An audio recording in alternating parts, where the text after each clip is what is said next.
Alhamdulillahirabbil alamin. Saudara-saudara Kabupaten Bandung menjelang bulan suci Ramadan, insya-Allah mudah-mudahan menyebek talah kamu ataupun mungkin bak tangga takalon, insya-Allah menapa yang mu tanya bak urutenin menyebek talah kamu mungkin kita kata tamu di dalam bulan suci Ramadan.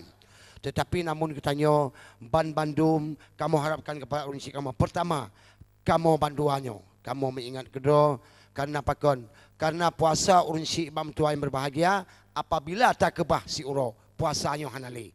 Oh tak cek puasa ukunya tertalain. Makanya oleh sebabnya baik sia-siakan di dalam bulan suci Ramadan dan katanya tak ibadat pada Allah Subhanahu wa taala. Baik ruh kugap tuteri hati, baik tajuk puasa kepanyo dan baik tajuk puasa kepoci. Karena pakon? Karena bulan suci Ramadannya hati beglih. Karena menyohana glih hati mantang mekalang fahla Ramadan gureuhan diterima. Karena le manusia yang lagi yang rapat, tapi insya-Allah mudah-mudahan kemudian malam tak ibadah pada Allah Subhanahu wa taala dan insya-Allah mudah-mudahan gutanyo akan berkah selama-lamanya. Maka ni bak malam yang berbahagianya kamu Bandua selaku puncak yang terakhir dan insya-Allah mudah-mudahan tinggal mian apa yang umur kamu beri Tuhan mungkin yo di dalam bulan suci Ramadan mu ubah jadual ji karena mungkin yo kawat euro dan insya-Allah nanti akan mentambung tema malam sesudah Ramadan. Mungkin teh urun tu insya-Allah mudah-mudahan kambak nian tama-tama takalon. Maka oleh sebabnya Ban Bandung saudara kamu pesan daripada kamu nemu kamu sendiri dan yang nombor dua kepada ursi kamu bak bulan suci Ramadan yo gutanyo putabah ibadah pada Allah Subhanahu wa taala. Lambung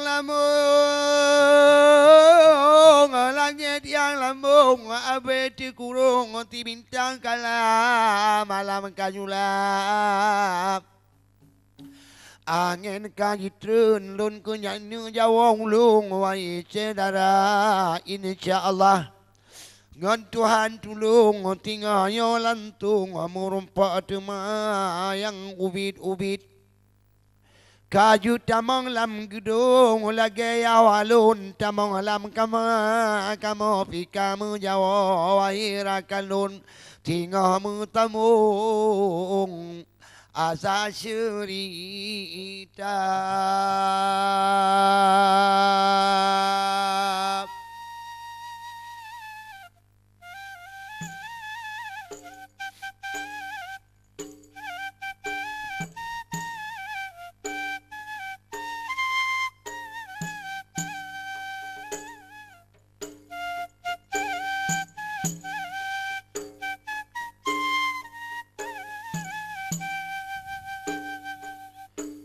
Terima kasih kamu sampaikan kepada rakan Bandung pemirsa. Terima kasih kamu ucapkan kepada rakan Bandung pemirsa. Malam kajula Ratu kabe terima kasih Bandung cedara terima kasih Bandung cedara.